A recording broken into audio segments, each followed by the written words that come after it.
ভারত বাংলাদেশ সীমান্ত পরিস্থিতি নিয়ে আবারও গুরুত্বপূর্ণ আলোচনায় বসেছে দুই দেশের সীমান্তরক্ষী বাহিনী। ভারতের রাজধানী দিল্লিতে শুরু হয়েছে বর্ডার সিকিউরিটি ফোর্স বা বিএসএফ এবং বর্ডার গার্ড বাংলাদেশ বিজিবির মহাপরিচালক পর্যায়ের ৫৭তম সম্মেলন। ৮ জুন শুরু হওয়া এই ৪ দিনের বৈঠক চলবে ১১ জুন পর্যন্ত।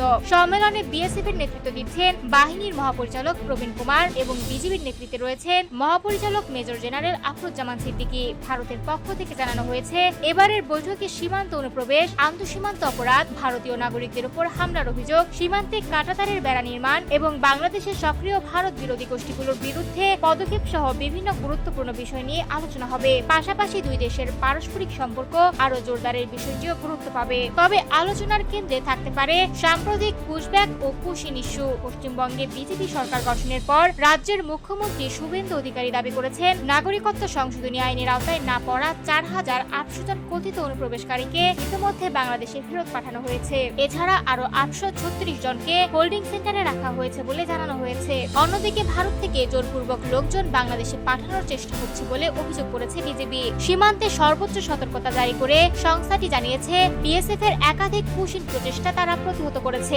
এদিকে বাংলাদেশের স্বরাষ্ট্রমন্ত্রী সালাউদ্দিন আহমেদ স্পষ্ট জানিয়েছেন, ভারত সরকার আনুষ্ঠানিকভাবে কোনো তালিকা পাঠালে আইন অনুযায়ী প্রত্যাবাসন প্রক্রিয়া অনুসরণ করা হবে। তবে এখন পর্যন্ত এমন কোনো তালিকা বাংলাদেশ পায়নি।